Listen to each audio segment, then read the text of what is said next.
Think about the last time you hit a wall. When you felt stuck or like you just weren't good enough. What did the voice in your head say in that moment? The answer to that question is one of the most powerful forces in your life. And in this audiobook, you're going to learn how to change it. This is the Growth Engine, a practical guide to turning effort into skill and stress into strength. Your journey starts now. Introduction: the blueprint for a resilient mind. Imagine you're learning something new. It could be anything: a new language, a musical instrument, a complex skill for your job. At first, it's exciting, but then you hit a wall. Progress stalls. The notes sound wrong. The words won't stick. The project feels impossible. What happens next in your mind? For many of us, a familiar voice whispers, "See, you're just not good at this. You don't have the talent." We feel a rush of frustration, maybe even shame. The instrument goes back in its case, the textbook is closed, and the challenging project is handed off to someone else. We retreat to what feels safe, convinced we've discovered a fundamental limit, a boundary we simply cannot cross. But what if that voice is wrong? What if the boundary isn't real? What if the single most important factor in whether you succeed or fail isn't your innate talent, your intelligence, or your genetics, but simply what you believe about them? Welcome to the Growth Engine. In this audiobook, we are going to embark on a journey to rewire that inner voice. We will explore a powerful idea backed by decades of groundbreaking scientific research that can fundamentally change your relationship with challenges, failure, and even stress. This idea is called the growth mindset. Pioneered by Stanford psychologist Carol Dweck, the growth mindset is a simple but profound belief. Our abilities are not fixed stone tablets, but are more like muscles. They can be developed and strengthened through dedication and hard work. It's the difference between saying, "I am not a math person," and saying, "I am learning how to solve this math problem." One is a dead end, the other is a path forward. We'll dive deep into the science that shows how this belief changes not only your motivation, but the very way your brain responds to mistakes. You'll discover why praising someone for being smart can actually set them up for failure, while praising them for their effort builds a foundation of resilience that lasts a lifetime. But we won't stop there. We'll introduce a second, equally revolutionary idea: the stress is enhancing mindset. Researched extensively by Dr. Alia Crum, another brilliant mind from Stanford, this framework teaches us to reframe stress. Instead of seeing it as a toxic force to be avoided at all costs, we can learn to see it for what it is: a source of energy, a biological system designed to help us rise to an occasion.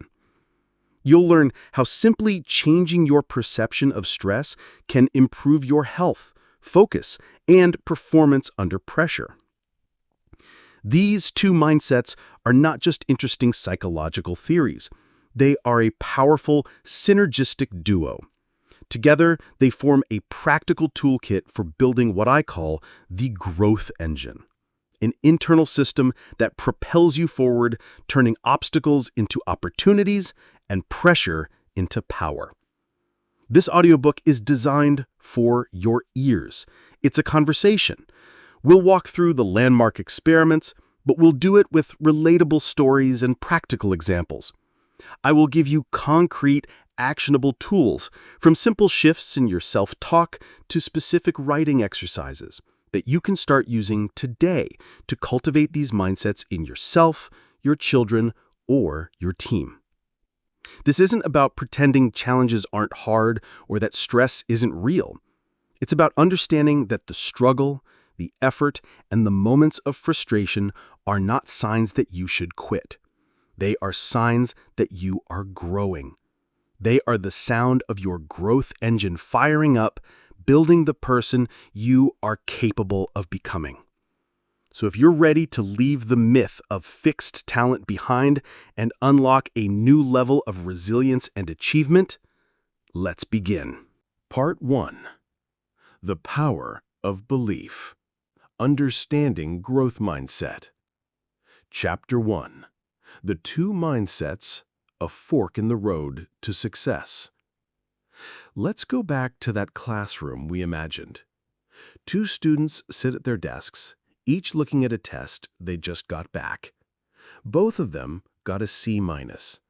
It's not the grade they wanted, and they both feel a sting of disappointment. But this is where their paths diverge, dramatically. The first student, let's call him Alex, looks at the C- and his heart sinks. The voice in his head says, "I'm just not smart enough for this subject. I knew it. No matter what I do, I'm never going to get it." For Alex, this grade isn't just feedback on one test. It's a verdict. It's a label, not good enough, stamped on his identity. He shoves the test into his bag, hoping no one else sees it. That evening, he decides to spend less time on this impossible subject and focus on something he's already good at. Why waste effort on a lost cause? The second student, let's call her Benita, looks at her C-. She feels that same sting of disappointment, but her internal monologue is completely different. She thinks, "Okay, this is tough. This grade shows that my old way of studying wasn't working. I need to figure out what I misunderstood." For Benita, the grade isn't a verdict on her intelligence. It's a piece of data. It's a signpost pointing her toward a new strategy. She pulls out a pen and starts circling the questions she got wrong, making a plan to go to the teacher's office hours and review those specific concepts. She sees the C- not as a wall, but as a puzzle to be solved. Alex and Benita represent the two powerful belief systems that shape our lives. They are standing at a fork in the road, and the path each chooses is determined by their mindset. This is the core of Dr. Carol Dweck's research. She identified two fundamental mindsets: the fixed mindset and the growth mindset. Alex is operating from a fixed mindset. This is the belief that your qualities, your intelligence, your personality, your talents are carved in stone. You have a certain amount, and that's it. In this view, the goal of life is to prove that you have a healthy dose of these fixed traits. The most important thing is to look smart, look talented, and avoid failure at all costs, because failure reveals your limits for all the world to see. When you're in a fixed mindset, effort feels like a liability. You think, if I were a true natural at this, I wouldn't have to try so hard. Challenges are threatening. Why risk attempting something difficult and failing when you could stick to what you know and protect your image? Criticism is a personal attack, and the success of others feels like a threat that highlights your own deficiencies. It's a fragile, defensive way to live.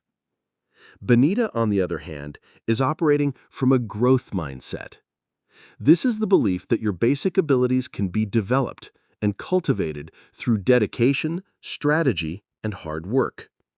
Sure, people differ in their initial talents and aptitudes, but everyone can grow and change through application and experience. When you're in a growth mindset, the world opens up.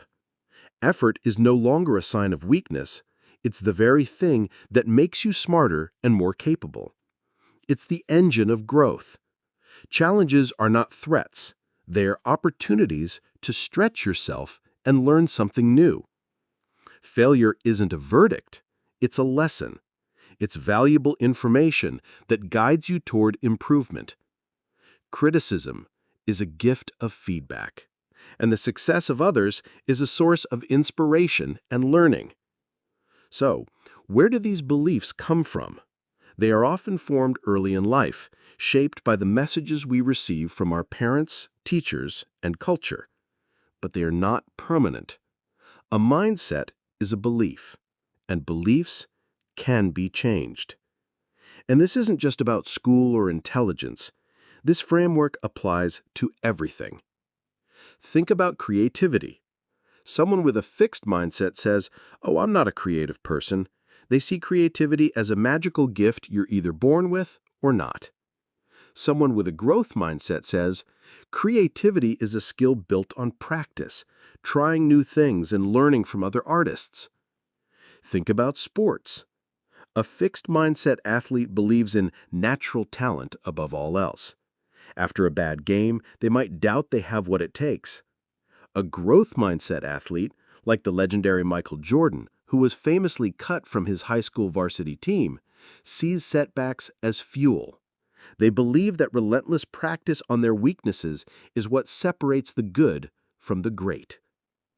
It even applies to our relationships. A fixed mindset view of love believes that relationships shouldn't require work. They should just work. When conflict arises, it's seen as a sign that you're not meant to be. A growth mindset understands that a strong relationship requires effort, communication, and the willingness to learn and adapt together when things get hard. So, here is the first fundamental question we must ask ourselves. Which voice do we listen to more often? The voice of Alex, which sees limits everywhere, or the voice of Benita, which sees potential? Recognizing which mindset is currently running your internal operating system is the first step towards harnessing the power of the growth engine.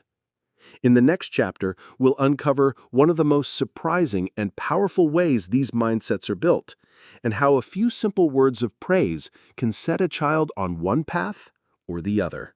Chapter 2. The Language of Potential: How Praise Shapes Your Brain. If you're a parent, a teacher, a manager, or even just a good friend, you've been in this situation. Someone you care about succeeds at something, and you want to encourage them. A child brings you a drawing they're proud of. An employee completes a project ahead of schedule. A friend finally masters a difficult yoga pose. What do you say? For most of us, the instinct is to praise the person's innate quality. We say, "Wow, you're so talented," or "You're a natural at this." Or the big one we so often use with children is, "You are so smart." It feels good to say, and it feels good to hear. It comes from a place of genuine admiration. We think we're building their confidence, handing them a shield of self-esteem they can carry into the world. But what if we're actually handing them a fragile glass ball? What if this seemingly positive and encouraging language is secretly programming their brain for a fixed mindset, making them less resilient and more afraid of challenges? This is not just a theory. It's the conclusion of one of the most eye-opening series of studies in modern psychology, conducted by Carol Dweck and her colleagues. Let's walk through a typical experiment, because the results are truly stunning. Researchers took a group of fifth graders and gave them a fairly easy set of puzzles. Nearly all the children did well. After the first round, the researchers gave each child one of two types of praise. Half of the children were praised for their intelligence. They were told, "Wow, you did really well. You must be really smart at this." The other half were praised for their effort. They were told, "Wow, you did really well. You must have worked really hard at this." Think about that for a moment. Just a single sentence with a tiny difference. Smart versus hardworking. Identity versus process. Then came the crucial part of the study. The researchers told the children that they could do a second round of puzzles. and they gave them a choice. They could either do a set of puzzles that was just as easy as the first one, or they could try a much more difficult set. The researchers were honest, telling them, you'll probably make some mistakes on the harder ones, but you'll learn a lot from them. So what happened? The difference was astounding. Of the children who were praised for their effort, an overwhelming majority, about 90%, chose the harder set of puzzles. They wanted the challenge. They wanted to learn. Their mindset was, hard work is what made me successful before, so let's tackle something tougher. Now, what about the children praised for being smart? A majority of them chose the easy set of puzzles. Let that sink in. The children who were told they were smart actively ran away from a challenge. Why? Because the smart label felt good, and they desperately wanted to protect it. A challenge introduced the risk of failure, and if they failed, it would mean they weren't so smart after all. The praise had suddenly transformed a fun learning activity into a high-stakes test of their identity. But the real shock came in the next phase of the study. This time, the researchers gave all the children a very difficult set of puzzles, one designed to be too hard for their age level. Every child struggled. Every child failed to solve them. The children who were praised for their effort took it in stride. They remained engaged, tried different strategies, and even said things like, "This is my favorite puzzle so far." They understood that the struggle was part of the process. Their performance on a subsequent easier test remained high. The children who were praised for being smart, it was a disaster. They became incredibly discouraged. They saw their struggle as proof that the first round was a fluke and that they weren't smart after all. They lost all their confidence. And here's the kicker. Their performance on a final easy test, one they were perfectly capable of solving, plummeted. The smart label was a gift that became a curse the moment things got difficult. This research reveals a profound truth.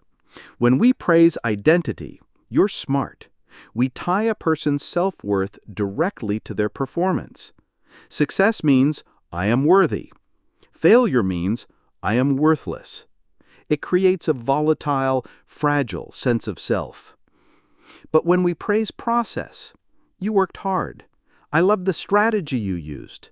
Your persistence really paid off," we do something much more powerful. We separate identity from outcome. We anchor a person's self-worth in something they can always control: their effort, their focus, their strategies, their courage to try. This creates a stable, resilient foundation for self-esteem. This applies everywhere. In the office, praising an employee for being a natural can make them terrified of taking on a project outside their comfort zone. Praising their meticulous research or their collaborative spirit encourages them to apply those processes to new, harder problems. Most importantly, it applies to the voice inside our own heads. When you accomplish something, what is your first thought? Is it, "I guess I'm good at this"? Or is it, "I'm proud of how I prepared for that"? Learning to praise your own process is a cornerstone of building a durable growth mindset. It is the language of potential, and it's a language we can all learn to speak. Now that we understand how our beliefs are shaped, let's look at what's actually happening inside the brain when we're faced with a mistake. The view from inside is even more revealing. Chapter 3. The View from the Brain. Learning from Mistakes. You've just sent an important email. You lean back in your chair, relieved. And then, a split second later, your eyes catch it on the screen. A glaring typo. Not just any typo, but a mortifying one in the very first line, addressed to the very person you were trying to impress. In that instant, a cascade of things happens. There's a hot flush of embarrassment, a jolt of adrenaline, an internal groan. That feeling, that sharp, immediate recognition that you've made an error, is universal. But what happens in the milliseconds after that jolt is where the growth mindset and the fixed mindset reveal their deepest neurological differences. Neuroscientists, curious about this exact moment, have studied the brain's electrical activity using a technology called ERP, or Event-Related Potentials. You can think of it like a super-sensitive EEG that allows scientists to see tiny millisecond-by-millisecond spikes in brainwaves associated with a specific event, like realizing you've made a mistake. And what they've found is nothing short of revolutionary. When our brain catches an error, it generates two distinct signals. The first signal happens almost instantly, within about 50 milliseconds. Scientists call it the error-related negativity, but we can call it the "oh crap" signal. This is your brain's automatic alarm bell. It's a primal, emotional response that happens before you're even fully conscious of what went wrong. It's the brain screaming, "Warning, something is not right here." The second signal happens a little later, between 200 and 600 milliseconds after the mistake. Scientists call it the error positivity, or PE. Let's call it the "let's fix it" signal. This signal is different. It's not just an alarm. It's an indicator of conscious attention and engagement. It signifies that the brain is allocating resources to understand the mistake. It's the brain leaning in, getting curious, and saying, "Okay, what happened here? And how can we learn from this so we don't do it again?" Now, here is the crucial discovery. The strength of these two signals depends entirely on your mindset. In people with a fixed mindset, when they make a mistake, the "oh crap" signal is incredibly loud. The emotional alarm bell is ringing off the hook. But the second signal, the "let's fix it" signal, is very quiet, sometimes almost non-existent. Their brain gets completely hijacked by the emotional distress of the error. The sting of failure is so overwhelming that there is no mental space left to learn from it. The brain's response is purely emotional, not cognitive. The mistake is experienced as a personal failure, a confirmation of their limits. The conversation in their head ends at, "I messed up." But in people with a growth mindset, the brain tells a completely different story. They still have the "oh crap" signal. They're human, after all. They feel the initial sting of the error, but it's what happens next that changes everything. Their brain generates a big, robust, "let's fix it" signal. It's strong and loud. Instead of getting stuck in the emotional quicksand of the mistake, their brain immediately pivots. It allocates significant cognitive horsepower to analyzing the error. The mistake isn't a verdict, it's a valuable piece of data. Their brain automatically treats the error as a learning opportunity. Imagine a fire alarm in two different buildings. In the fixed mindset building, the alarm goes off, creating panic. Everyone runs out screaming, and no one ever bothers to check what caused the fire. They just feel the fear and avoid the building later. In the growth mindset building, the alarm goes off, and a calm, focused team of firefighters immediately goes to the source of the smoke, figures out what happened, and rewires the system to be safer in the future. This is why people with a growth mindset genuinely learn and improve from failure, while those with a fixed mindset often repeat their mistakes. The growth-minded brain is wired to do the repair work. It actively seeks out the lesson. The beautiful thing about this discovery is that it shows us a clear path forward. Our goal is not to eliminate the "oh crap" feeling. That's impossible. The goal is to strengthen the "let's fix it" response. And we do that through conscious practice. Every time you make a mistake, a typo, a wrong turn, a social blunder, and you consciously stop and ask, what can I learn from this?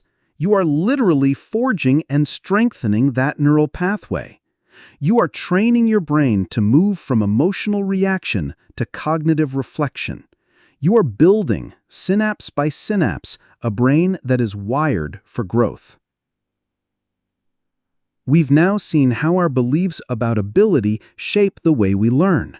We've seen how they are formed and what they look like inside the brain. This gives us a powerful foundation for understanding how to build resilience for internal challenges. But what about external pressures? What about those moments when the stakes are high, the deadline is looming, and you feel that familiar knot of stress in your stomach?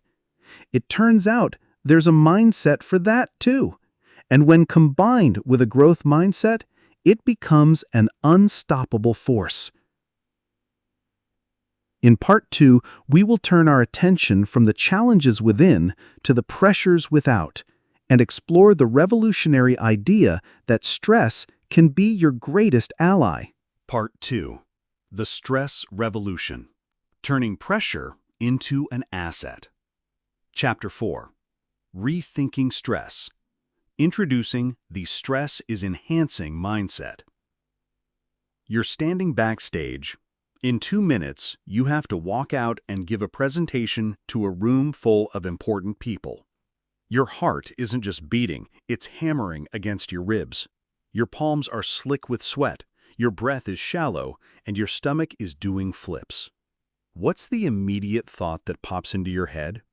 For nearly all of us, it's some version of, "Oh no, I'm so stressed. This is bad. I need to calm down right now." We interpret these physical sensations as evidence that we are about to fail. We see the racing heart and sweaty palms as symptoms of anxiety, a clear sign that our body is betraying us. Our culture has drilled one message into us for decades. Stress is toxic. Stress kills. Stress must be avoided, suppressed, or eliminated. But what if this entire story is wrong? What if those feelings aren't a prelude to failure, but are actually your body's way of gearing up for peak performance? What if that racing heart isn't a sign of fear, but a sign that your body is delivering more oxygen to your brain so you can think faster? What if those sweaty palms are part of a system designed to keep you alert and focused? This is the radical and empowering idea behind the stress is enhancing mindset, pioneered by psychologist Dr. Alia Crum. Her research suggests that the single greatest predictor of whether stress helps or harms you is not the stress itself, but your belief about the stress. Let's look at one of her landmark experiments, which is as simple as it is profound. Dr. Crum brought participants into her lab to face a notoriously nerve-wracking ordeal, the Trier Social Stress Test. This involves giving an impromptu speech on your weaknesses in front of a panel of stone-faced, judgmental evaluators in white lab coats. It's a scenario engineered to trigger a powerful stress response. Before the test, she divided the participants into 2 groups. The first group watched a short video that presented the conventional wisdom. It explained how stress is debilitating, how it shuts down executive function, impairs performance, and is bad for your long-term health. This is the stress is debilitating mindset. The second group watched a different video. This one presented an alternative view. It explained that the body's stress response is a resource designed to help you meet a challenge. It described how the surge of adrenaline sharpens your focus, and how the release of stress hormones can actually enhance learning and resilience. This is the stress is enhancing mindset. Then both groups went through the stress test. The results were a game changer. The people who were taught that stress was enhancing not only reported feeling less anxious and more confident, but their performance was objectively better. They gave more coherent, confident, and persuasive speeches. But the most incredible part was what was happening inside their bodies. Dr. Crum measured their stress hormone levels.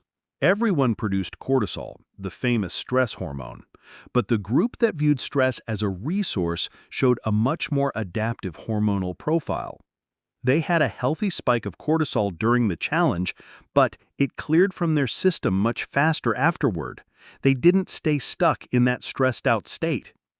Even more amazingly, they produced higher levels of another hormone called DHEA, which is known as a growth hormone for the brain. It helps the brain grow and repair itself, and it counteracts some of the negative effects of cortisol. Their cardiovascular response was different too. In the debilitating mindset group, stress caused their blood vessels to constrict like a hose being pinched. This is the kind of response that, over time, leads to hypertension and heart problems. But in the enhancing mindset group, their hearts still pumped faster, but their blood vessels remained relaxed and open. This is the physiology of courage and excitement, not fear.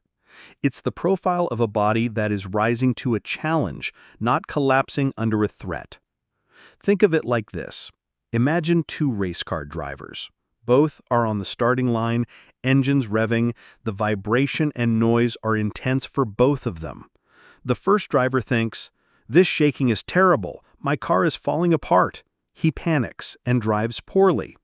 The second driver feels the exact same vibration and thinks, "Listen to that engine, this car is full of power, ready to fly." He feels exhilarated and drives a brilliant race. The physical sensation was the same. The interpretation of that sensation determined the outcome. This is what a stress-is-enhancing mindset does. It doesn't eliminate the revving engine of stress.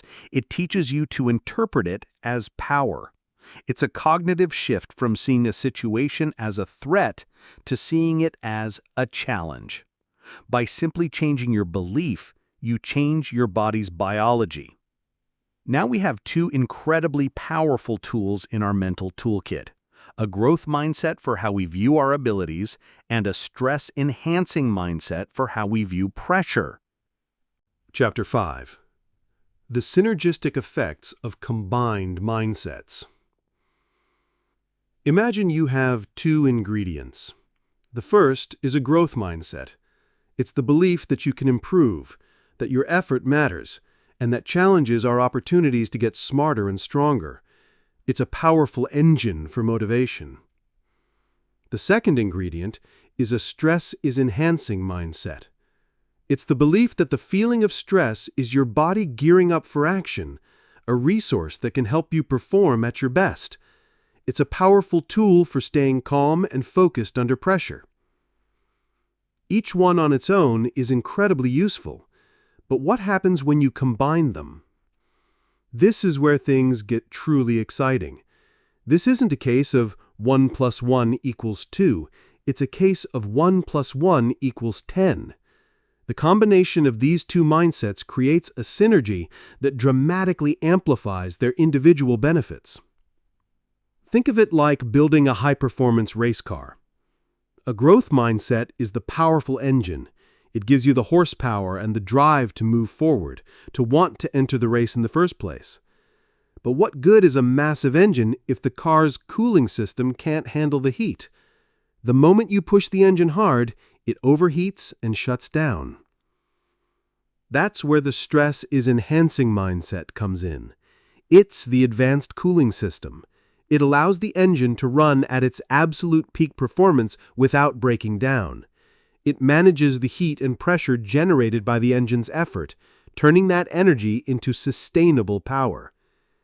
You need both. An engine without a cooling system will fail. A cooling system without an engine goes nowhere. But put them together, and you have a machine built for victory. This synergy isn't just a metaphor. It's been demonstrated in compelling research led by psychologist Dr. David Yeager. He and his team conducted studies with students, teaching them about mindset. But they split the students into 3 groups. One group learned only about the growth mindset. They learned that their intelligence could grow, and that they should embrace challenges. A second group learned only about the stress is enhancing mindset. They learned that their stress responses were a helpful tool for meeting challenges. A third crucial group learned about both mindsets together. They were taught the unified message: you can grow your intelligence, and the stress you feel when you take on challenges is a resource that helps you do it. The results were clear and powerful. The students who learned about both mindsets together showed the greatest benefits. They reported lower levels of anxiety, had better academic outcomes, and were more willing to voluntarily take on difficult, non-required academic challenges. They were more resilient, more motivated, and more successful than the students who had learned only one piece of the puzzle. Why is the combination so potent? Because they solve each other's problems. A growth mindset encourages you to seek out difficult tasks. But what happens when you do? You feel stress. If you believe that stress is bad and debilitating, you might back away from the very challenge your growth mindset wants you to pursue. It creates a conflict. I want to do this hard thing, but oh no, it feels stressful, and stress is toxic, so maybe I shouldn't. The stress is enhancing mindset resolves this conflict. It gives you permission to feel the friction of a real challenge. So now when the growth mindset pushes you into a difficult situation and you feel your heart start to race, the new thought is, excellent, this is it. This is my body giving me the energy I need to grow. Let's go. Let's look at some real-world examples. An athlete with just a growth mindset decides to learn a complex new technique. But every time she practices, the pressure to perform makes her seize up. She feels the stress and thinks she's cracking. But an athlete with both mindsets feels that same pressure and interprets it as her body getting ready for peak focus. The stress becomes her fuel for practice, and her growth mindset ensures she learns from every mistake. An entrepreneur with a growth mindset launches a new venture knowing it will be hard. But when faced with the inevitable stress of cash flow problems and looming deadlines, he starts to burn out because he believes the stress is harming him. The entrepreneur with both mindsets sees that same financial pressure as a signal to sharpen his focus and energy. The stress doesn't defeat him, it activates him, while his growth mindset keeps him searching for solutions. This unified framework is a paradigm shift. It teaches us that to truly thrive, we need to change our beliefs about both our ability and our response to challenge. We need to build the engine, and we need to install the cooling system. We now have a complete picture of the what and the why. We know what these mindsets are, and we know why they are so critical for success and resilience. The final, most important question is, how? How do we actually build this growth engine in ourselves and others? In Part 3, we'll move from theory to practice. We'll roll up our sleeves and explore the practical, actionable tools you can use to start cultivating these mindsets today. Part 3. The Mindset Toolkit. Practical Strategies for Cultivation. Chapter 6. Rewriting Your Inner Monologue. The Art of Cognitive Reframing. So far, we've explored the powerful science behind mindset.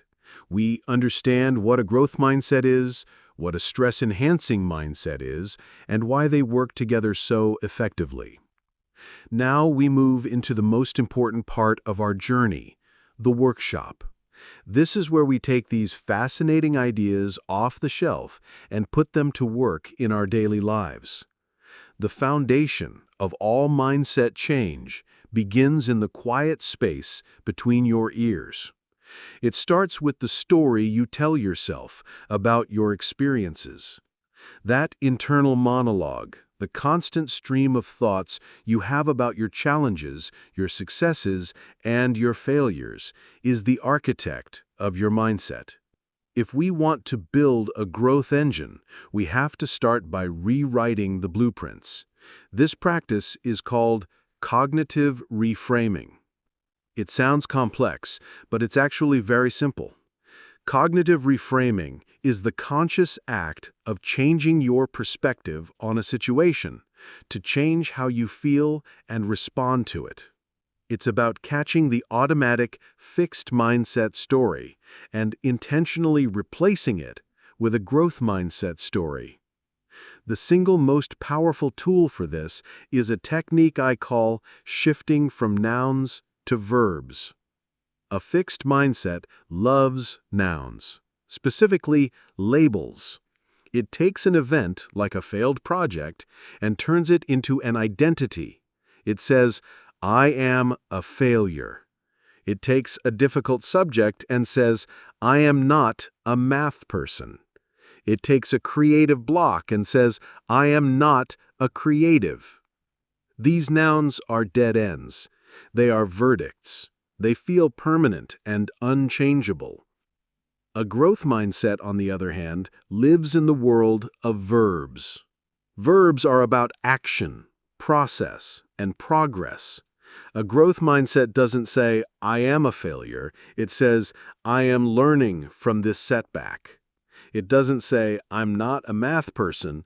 It says, I need to practice solving these types of problems. It doesn't say, I'm not a creative. It says, I need to try experimenting with different approaches. Do you feel the difference? A noun is a cage. A verb is a key. Let's make this practical. The first step is simply to start listening. Pay attention to your self-talk when you hit a snag. When you get a piece of criticism, burn the dinner, or can't figure out a new piece of software, what's the first thing you say to yourself? Is it a noun or a verb? Once you catch a noun-based, fixed mindset thought, you can practice reframing it. Your thought, I'm terrible at public speaking. The reframe, I am practicing the skill of public speaking. Your thought, I'm so disorganized. The reframe, I am working on developing a better system for organization. Your thought, I am not a leader. The reframe, I am learning how to take more initiative in group settings. This feels awkward at first. It might even feel like you're lying to yourself. But it's not about pretending you're suddenly an expert. It's about acknowledging that you are on a path of development. It is the most honest thing you can say. To make this a habit, I highly recommend a simple journaling exercise. Take 5 minutes at the end of your day. On a piece of paper or in a document, create 2 columns. In the first column, write down one fixed mindset thought you had during the day. Be honest. Maybe it was, I'll never be as good as my coworker, or I'm just not built for running. In the second column, consciously rewrite that sentence using a growth mindset verb. I'm going to focus on improving one skill by observing what my coworker does well. I am in the process of building my stamina for running. Doing this consistently is like taking your brain to the gym. You are actively strengthening the neural pathways of the growth mindset.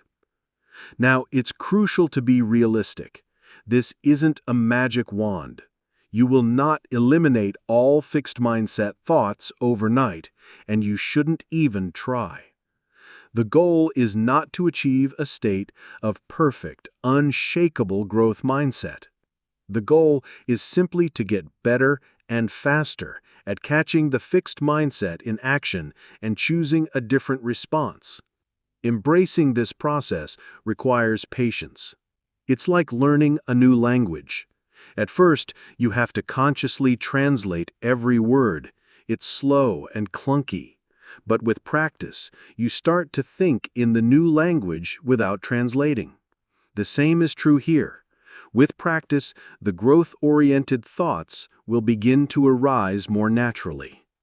Recognizing that this development is a gradual process is, in itself, a powerful act of the growth mindset. Rewriting your inner monologue is the first and most fundamental tool. In our next chapter, we'll add some more active, hands-on exercises to our toolkit that will help you solidify these beliefs and make them truly your own. Chapter 7. The Learning Loop. Practical Exercises for Mindset Mastery. Rewriting your inner monologue is the essential first step. But to truly accelerate your progress and hardwire these mindsets into your daily operating system, it helps to engage in active, physical practices. Think of it like learning to swim. You can read all the books you want about buoyancy and proper stroke technique, but eventually, you have to get in the water. These exercises are designed to get you in the water. They form a learning loop, a cycle of engagement, reflection, and reinforcement that makes these concepts a part of who you are. Exercise 1. The Letter to a Future Learner. One of the most powerful ways to solidify a belief in your own mind is to teach it to someone else. This exercise, proven effective in multiple studies, does exactly that. It's a simple act of writing that serves as a powerful tool for self-persuasion. Here's how it works. First, think of someone who is just starting a journey that you are already on. It could be a younger cousin starting college, a new junior employee at your company, or even a hypothetical person who wants to learn a hobby you enjoy, like gardening or playing the guitar. Next, you're going to write a short letter or email to this person. The goal is to share your wisdom about the learning process. In this letter, do 3 things. 1. Share a story of your struggle. Describe a specific time when you were learning this skill and you hit a wall. Talk about how frustrating it felt and how you thought about giving up. 2.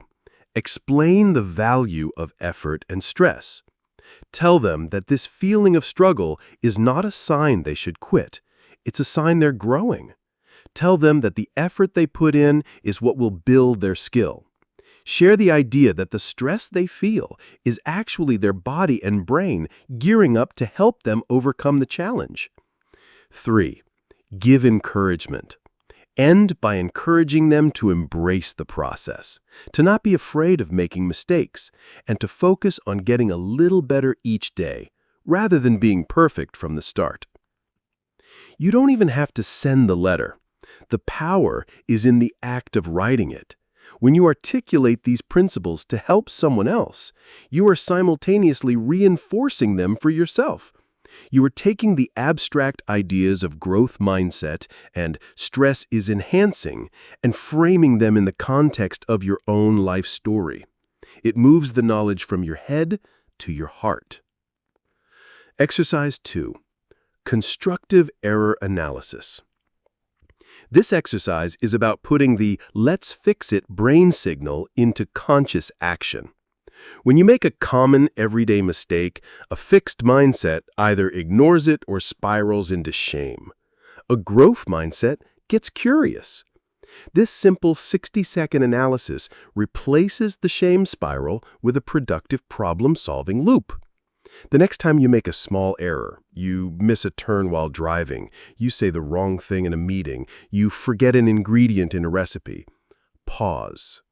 Instead of just getting annoyed and moving on, quickly and mentally ask yourself 3 questions. What specifically happened? State the facts without any emotional judgment, not, I'm such an idiot I messed up again, but I calculated the numbers incorrectly on the 3rd slide. 2. Why did it happen? Look for the process, not the character flaw. Not because I'm bad at math, but because I was rushing to meet the deadline and I didn't double-check my work. 3. What is one small, specific thing I can do differently next time? Not I'll be more careful, but next time I will finish the slides an hour early to give myself a dedicated 15-minute window for proofreading.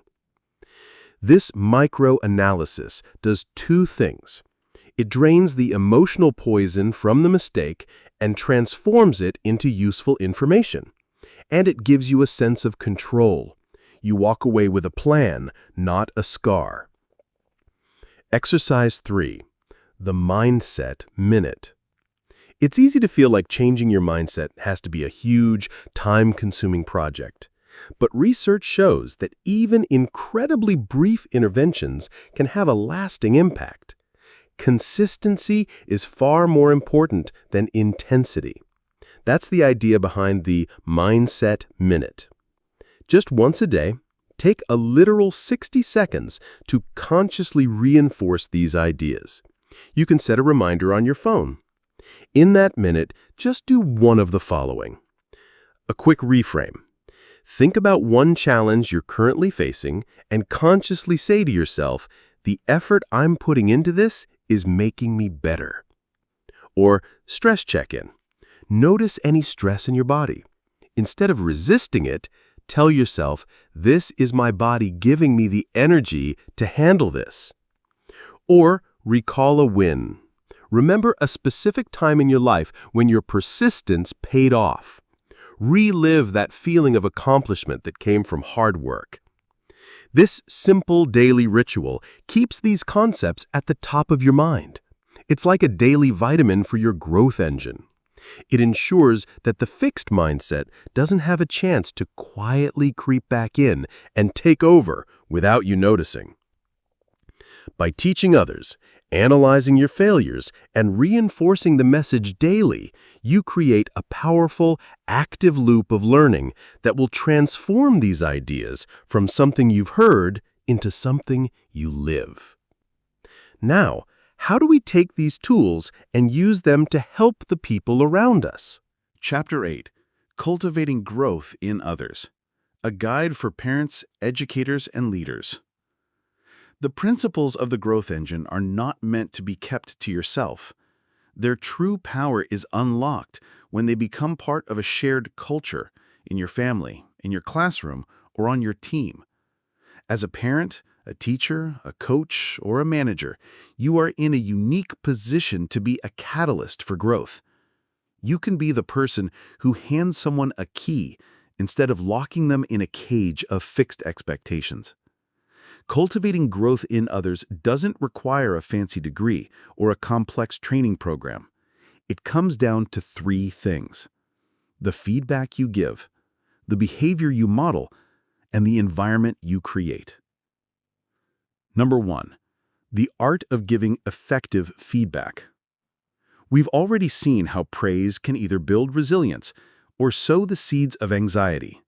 As a leader or parent, your words carry immense weight. Learning to give feedback that nurtures a growth mindset is perhaps the single most important skill you can develop. The golden rule, as we know, is to praise the process, not the trait. Let's make this incredibly practical. Here are some before and after examples you can use as a guide. For a parent, instead of, "You got an A, you're so smart," try, "You got an A. Your hard work and consistent studying really paid off. I'm so proud of your effort." Instead of, "You're a natural artist," try, "I love how you experimented with those colors. Can you show me how you created that effect?" For a manager, instead of, "You're our star performer," try, "The meticulous way you prepared for that presentation was the key to its success. Your research was outstanding." Instead of, "You're a genius with code," try, "The strategy you used to solve that bug was incredibly clever. I'd love for you to walk the team through your process." This principle is just as important when giving constructive criticism. A fixed mindset approach criticizes the person, making them defensive. A growth mindset approach critiques the strategy, making them curious. Frame feedback around future action. Instead of, "This report is sloppy," try, "The analysis in this report is strong. Let's brainstorm some ways we can format it more clearly to make sure your key insights stand out." Your feedback becomes a tool for teaching, not a weapon for judgment. Number 2, modeling a growth mindset. Children and employees have highly sensitive hypocrisy detectors. You can say all the right things, but if your actions don't align, the message will fall flat. You have to embody the mindset you want to foster. This means being open about your own learning journey. Let people see you struggle. When you're working on something difficult, talk about it. Say, "I'm finding this new software challenging, but I'm watching some tutorials and slowly getting the hang of it."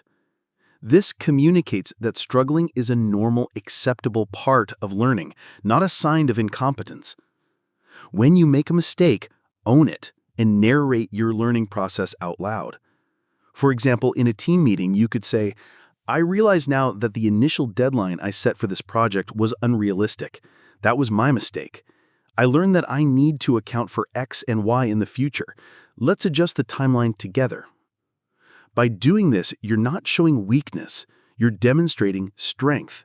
You are modeling resilience and showing that you value learning more than you value looking perfect. You're making it safe for others to do the same. Number 3, building resilient environments. Finally, use your position to intentionally design an environment where a growth mindset can flourish.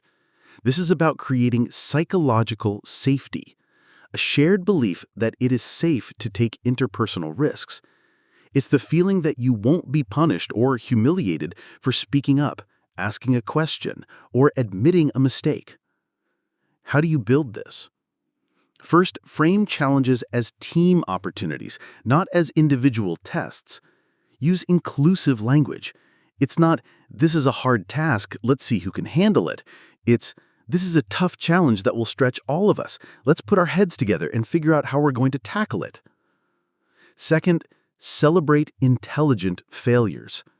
When an experiment or a new initiative doesn't work out, don't bury it. Talk about it. Pull out the lessons. Praise the courage it took to try something new.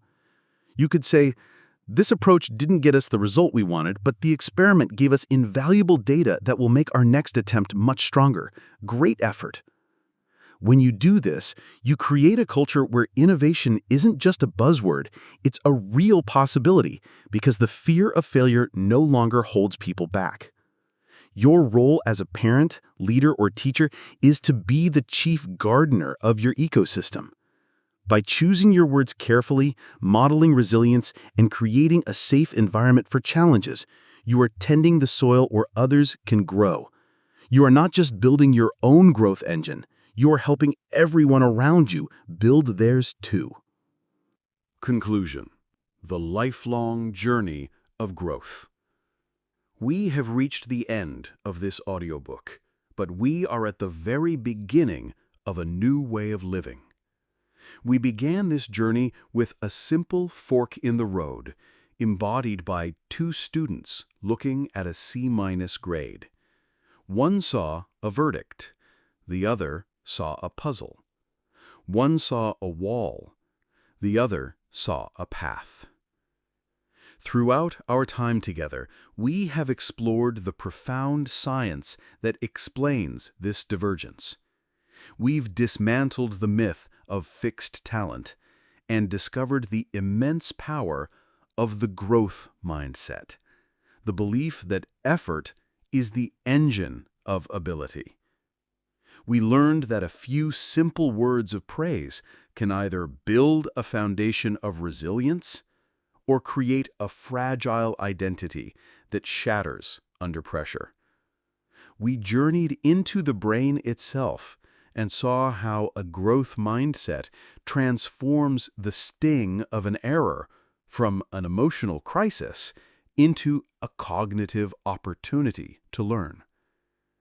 Then we turned our attention outward, to the pressures of the world around us. We challenged the decades-old story that all stress is toxic and uncovered a revolutionary truth. Stress can be your greatest ally. With a stress is enhancing mindset, the racing heart and sweaty palms of a challenge are no longer signs of impending failure, but signals that your body is giving you the energy you need to rise to the occasion. And we saw how these two beliefs, when woven together, create a synergy, a growth engine that prepares you not just to survive challenges, but to actively seek them out as the raw material for a stronger, more capable you. But this journey was never just about understanding the science. It was about building your toolkit. It was about learning to reframe your inner monologue, transforming defeating nouns into empowering verbs. It was about creating active learning loops through teaching others, analyzing your mistakes, and taking just a minute each day to reinforce your commitment to growth. And it was about expanding this circle of resilience to the people you lead and love. As we close, it's vital to remember one final, crucial truth. Embracing this path is, in itself, a growth mindset process. You will have days where your fixed mindset takes the microphone. You will catch yourself praising your child for being smart. You will feel overwhelmed by stress and momentarily forget to see it as a resource. This is not failure. This is part of the practice. The goal was never to become a perfect, flawless robot of positivity. The goal is simply to get a little better at noticing, a little quicker to reframe the thought, a little more compassionate with yourself when you fall back into old patterns. The true victory is not in never having a fixed mindset thought again. It's in knowing what to do when you do. The growth engine is not a destination you arrive at, but a vehicle for a lifelong journey. It is a commitment to seeing your life not as a series of tests to be passed or failed, but as an endless series of opportunities to learn, to contribute, and to grow. It is the understanding that the friction, the effort, and the struggle are not unfortunate obstacles on the way to success. The struggle is the success. It is the feeling of your potential being forged into reality. So, the next time you face that daunting challenge, that difficult conversation, that moment of frustrating failure, I hope you hear a new voice, a voice that says, this is it. This is where the growth happens. Welcome to the driver's seat. Your engine is running. The road awaits.